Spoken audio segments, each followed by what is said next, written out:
People who have worked in graveyard shifts, what's your most scary paranormal experiences? I worked in a hospital for 20 years that had 6 main elevators. I'd have to visit patients for paperwork at night, so I was constantly going from my office to the various 8 floors. At night, and only at night, one of the 6 elevators would constantly stop at the 3rd floor of offices, despite nobody being around to press the button on that floor or in that elevator. The hallway lights on the 3rd were motion activated, so the elevator doors would open to reveal darkness. I learned to never take that elevator.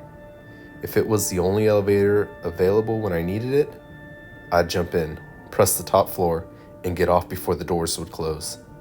Then I'd watch the counter screen above it go up, but it would stop on the 3rd. I worked graveyard shift in a psychiatric crisis facility for a while. We had had a few deaths on the premises over the years.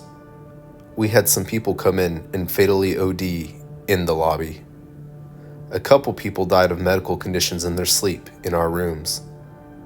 We were also in a terrible neighborhood and had a few past instances of people being shot and killed in our parking lot.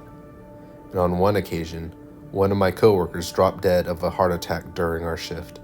The building is old and creepy, even without that history. I hated using the upstairs bathroom, but sometimes had no choice. I'd sometimes see a shadow darting around the corners or moving at the end of the hall. The weirdest was in the bathroom though. Several times, I'd be in there staring at my phone and avoiding work, and I'd hear the door open and the water turn on at the faucet. There would be 0 footsteps heard, which was weird, because sounds traveled in this bathroom.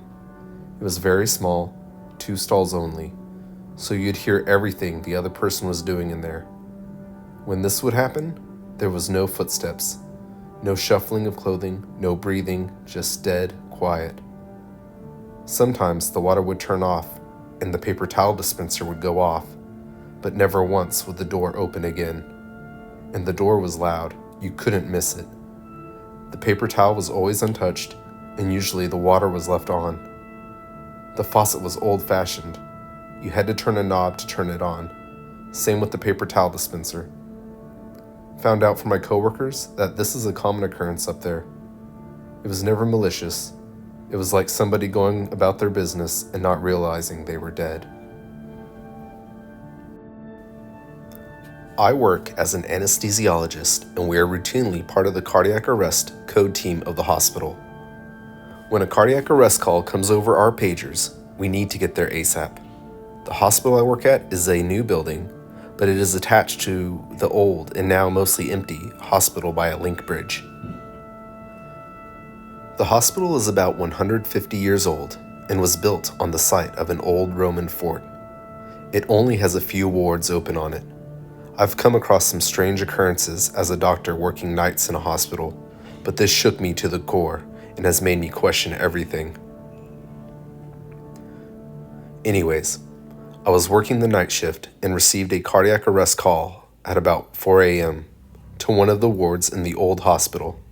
So I start to run towards the old hospital and enter the link bridge that connects the two. This bridge is a bit like those walkways when you get off of an airplane. Long, tiny, feels a bit flimsy, and about 50 meters off the ground. It is about 500 meters long and pitch black at night. There are motion-activated sensors that turn on the lights as you make your way through the bridge. As I was running through the bridge, the lights were coming on in front of me as I ran, in segments of about 20 meters at each time. About halfway through the bridge, I crapped myself as I nearly ran into somebody who looked like a patient, heading the opposite way to me, towards the new hospital. This guy just appeared out of the dark as one of the light sensors I triggered illuminated a section of the bridge. He was a very distinctive looking man. He looked a bit like Albert Einstein. Wild, white hair, a big bushy mustache, and wearing a gold medallion-style necklace that poked out from his hairy chest in hospital pajamas. He also had a large, distinctive hairy mole on his left cheek. "Excuse me, sir, can you help me?" he called out to me as I ran past him.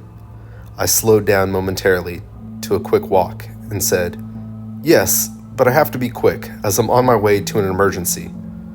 "I was wondering if you could tell me where the morgue is," he called out. As I wasn't 100% sure where the mortuary was in the new hospital, I said, "You'll have to ask somebody at the reception desk at the other side of the bridge. They'll be able to direct you. Sorry, I've got to go." I carried on running without looking back.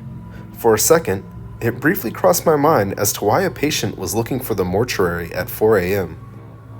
I didn't give it too much further thought and made my way to the ward where the cardiac arrest call came from. As I made my way into the ward nurses were directing me to the patient bed space where the emergency was. Nurses had already started performing CPR. When I got there, to my absolute horror and disbelief, the patient in cardiac arrest was the same man I crossed paths with, going the other way on the link bridge.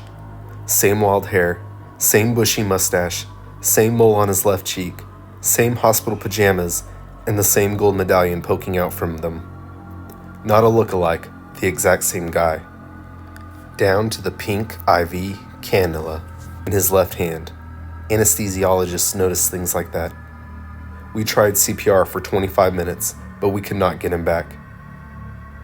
I had crossed paths with his spirit on the link bridge, and it was looking for the mortuary.